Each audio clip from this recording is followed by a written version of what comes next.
नमस्कार साथियों, मैं आपका दोस्त अजय मिश्रा एडवोकेट। और मैं आज जिस विषय पर चर्चा करूंगा वे विषय बहुत ही गंभीर है। और ये मामला पूरे उत्तर प्रदेश से नहीं, पूरे देश में आग की तरह फैल चुका है। मैं बात कर रहा हूं एक सांसद के द्वारा दिए गए उस बयान की, जिसके बाद देश में जातीय हिंसा फैलाने का काम, जो घृणित काम किया जा रहा है, ये बहुत ही दुर्भाग्यपूर्ण है।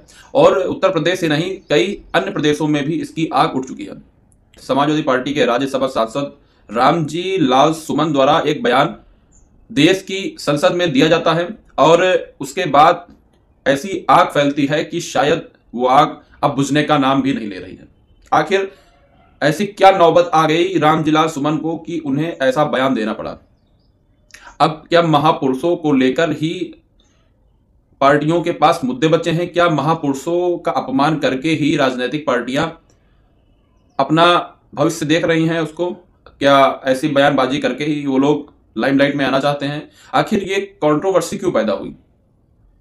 महापुरुषों का अपमान करना या देश के ऐसे किसी भी महापुरुष, वो कोई भी जाति, धर्म, मजहब, किसी से भी आता हो, जिसने देश के लिए अगर अपना खून बहाया है, वो कोई स्वतंत्रता सेनानी हो सकता है, कोई भी महापुरुष, ऐसा कोई भी व्यक्ति जिसने देश और समाज के लिए ऐसा कोई काम किया हो जिसकी वजह से आज उसको इतिहास में उसका नाम दर्ज है, और उस व्यक्ति की चर्चा कर कर हम ऐसा काम कर रहे हैं, उस व्यक्ति के अपमान कर कर हम ऐसा कृत्य कर रहे हैं जो शायद ही क्षमा करने योग्य नहीं है।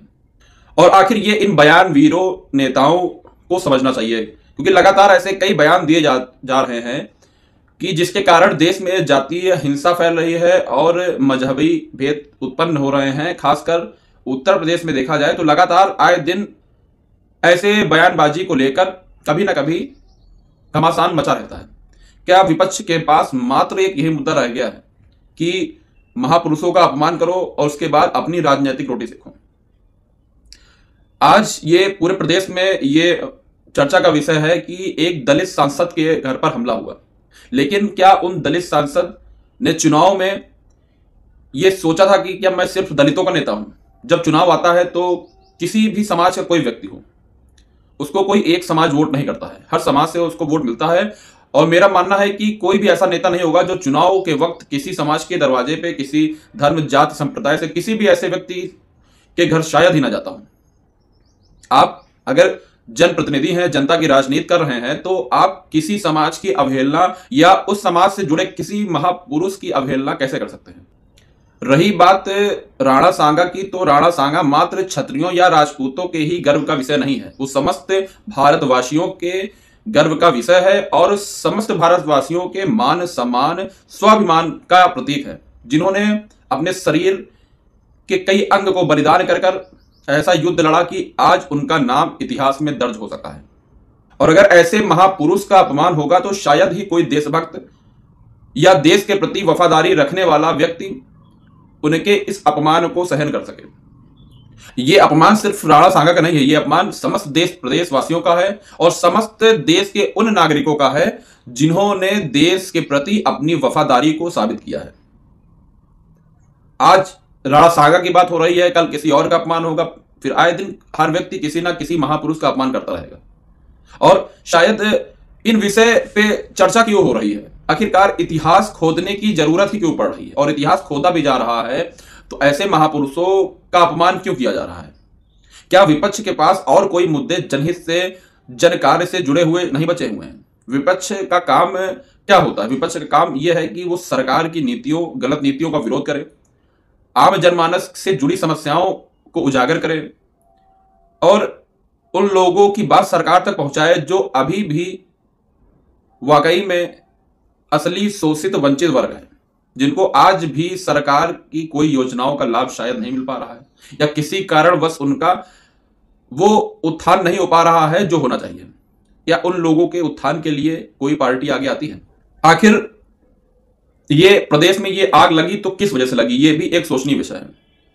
अगर करणी सेना उग्र हुई, प्रदर्शन उसने किया, तो आखिर क्या कारण है कि जो उन्हें उग्र होना पड़ा? अगर रामजी लाल द्वारा दिए गए बयान के बाद माफी मांग ली जाती तो शायद यह मामला इतना तूल ना पकड़ता। और अगर हम मुख्य जड़ पर जाएं तो मुख्य जड़ यही आती है कि आखिर ऐसा बयान दिया ही क्यों गया, किस वजह से यह बयान दिया गया, और लगातार आप उस बयान पर अटल हैं। और इसका मतलब है कि आप नहीं चाहते हैं कि यह मामला शांत हो, आप चाहते हैं कि यह मामला और बढ़े, जिस कारण प्रदेश में एक जातीय नफरत को फैलाया जा सके, जातीय हिंसा को फैलाया जा सके, जिस कारण आप अपने राजनीतिक लाभ के लिए, स्वलाभ के लिए ऐसी राजनीति करने को आतुर हैं। और मैं सरकार से भी यह मांग करता हूं कि सरकार का व्यक्ति हो या विपक्ष का, ऐसे बयान वीरों के खिलाफ कड़ी से कड़े कानून का प्रावधान होना चाहिए। और देश के महापुरुषों या देश के मान, स्वाभिमान, सम्मान के खिलाफ अगर कोई आवाज उठती है तो उस पर यूएपीए, एनएसए और ऐसे कड़े कानून लगाकर उनको सख्त से सख्त सजा दी जानी चाहिए। जब तक ऐसे बयान वीरों के खिलाफ सख्त से सख्त कानून नहीं बनेगा, कठोर कार्रवाई नहीं होगी, तब तक आए दिन कोई ना कोई राम जिलाल सुमन पैदा होते रहेंगे। और जिन लोगों को लग रहा है कि ये मात्र दलित बनाम राजपूत किया जा रहा है या दलित बनाम सवर्ण किया जा रहा है, ये तो उनकी सोच की भूल है। मैं उन लोगों से ये कहना चाहता हूं कि ये किसी दलित नेता होने के कारण उनका विरोध नहीं किया जा रहा है। आखिर आपको क्यों जरूरत पड़ी कि आपको राणा सांगा का नाम लेना पड़ा? क्या आपके पास जनहित से जुड़े हुए मुद्दे नहीं है? क्या आपके पास अपने समाज के जो आज भी शोषित वर्ग है उनसे जुड़े हुए मुद्दे नहीं है? पूरे प्रदेश में आज भी लाखों की संख्या में दलित समाज के ऐसे लोग हैं जो शिक्षा से वंचित हैं, जिनको अच्छा इलाज नहीं मिल पा रहा है, जिनको ठीक से राशन नहीं मिल पा रहा है, जो आज भी मेहनत मजदूरी कर रहे हैं पर उनको वो उनका मेहनताना नहीं मिल पा रहा है जो शायद उनको मिलना चाहिए। अति पिछड़ा आज भी अति पिछड़ा है, और दलित पिछड़ों की बात कौन करेगा, उनके हक और हकूक की लड़ाई कौन लड़ेगा जो आज भी जिनको वो दर्जा, वो सम्मान नहीं मिल पाया है। पर उनकी बात करने के लिए ना राम जिलाल सुमन खड़े होंगे सदन में, ना ऐसा कोई नेता सदन में खड़ा होगा। और जब अपने ऊपर बात आती है तो आप दलितों के नेता बन जाते हैं। कोई ठाकुरों का नेता बन जाएगा, कोई ब्राह्मणों का नेता बन जाएगा, कोई दलितों का नेता बन जाएगा, कोई पिछड़ों का नेता बन जाएगा। लेकिन जब अपने समाज के उन लोगों की बात आती है, जब उनको जरूरत पड़ती है, तब आप लोग नहीं दिखते हैं। असली शोषित वंचित हर समाज में हर व्यक्ति है। ऐसा कोई समाज नहीं है जिसमें ऐसा कोई व्यक्ति ना हो जो आज भी शोषित वंचित है। कोई भी समाज आप ले लो, हर समाज में आज भी ऐसे बहुत लोग पड़े हैं जो शोषित हैं, वंचित हैं, और जिनकी लड़ाई लड़ने वाला कोई भी नहीं है। उनके लिए लड़ाई लड़ना छोड़िए, उनके लिए बोलने तक वाला कोई नहीं, उनके घर तक जाने वाला कोई नहीं है। और यहां जातीय नफरत फैलाकर खून बहाने की बात करने वाले, जंग लड़ने की बात करने वाले और तरह तरह की बात करने वाले लोग, हिंसा फैलाने वाले लोग, ऐसे लोगों पर सख्त से सख्त कार्रवाई हो और ऐसा कानून बने जिसके बाद ये बयान वीर ऐसे बयान शायद देने में 10 बार इनको सोचना पड़े। आज हमारे देश में कोई कड़ा कानून नहीं इसको लेकर। जिसके मन में जो आता है, जो मर्जी आती है, किसी भी समाज को लेकर, किसी जाति को लेकर, किसी धर्म को लेकर, किसी संप्रदाय को लेकर, जिसके मन में जो आता है वो बोल रहा है खुल के। कोई देश के अखंडता, शौर्यता, वीरता पे उंगली उठा रहा है, कोई देश के महापुरुषों पर उंगली उठा रहा है, कोई देश के उन नागरिकों पर उंगली उठा रहा है। कोई उत्तर प्रदेश में ऐसी कई समस्याएं हर जनपद में होंगी, पर क्या विपक्ष ने उन मुद्दों को उठाया जो आम जनमानस से जुड़ी हुई हैं? आप सरकार का घेराव करना है तो आप करिए, उन मुद्दों पे करिए जो आम जनमानस से जिसको लाभ हो। अस्पतालों में क्या व्यवस्थाएं चल रही हैं, क्या व्यवस्थाएं लोगों को मिलनी चाहिए, थानों में किस प्रकार से दलाली हो रही है, सरकारी विभागों में किस तरह से धन उगाही का जो खेल चल रहा है, और ऐसे कई अन्य मुद्दे हैं। सड़क का मुद्दा है, नाली का मुद्दा है, अच्छे पार्क होने चाहिए, स्ट्रीट लाइट होनी चाहिए, महिलाओं से जुड़े मुद्दे उठाइए, शिक्षा से जुड़े मुद्दे उठाइए। लेकिन ऐसे मुद्दे ना आपके द्वारा सदन में उठाए जाते हैं और ना ही उनकी लड़ाई सड़क पे लड़ी जाती है। पर अगर ऐसा कोई ज्वलनशील मुद्दा उठकर सामने आता है जिसमें राजनीतिक लाभ होगा, अब वो जाति से जुड़ा हो या धर्म से जुड़ा हो, तो तत्काल उसमें सारी पार्टियां उछल के सामने आ जाती हैं। आखिर राणा सांगा की बात करना और प्रदेश में आग लगाना ये जरूरत क्यों पड़ गई? सबसे अहम मुद्दा यह है, क्या राणा सांगा समाजवादी थे या भाजपाई थे या कांग्रेसी थे या किसी दल से जुड़े हुए थे?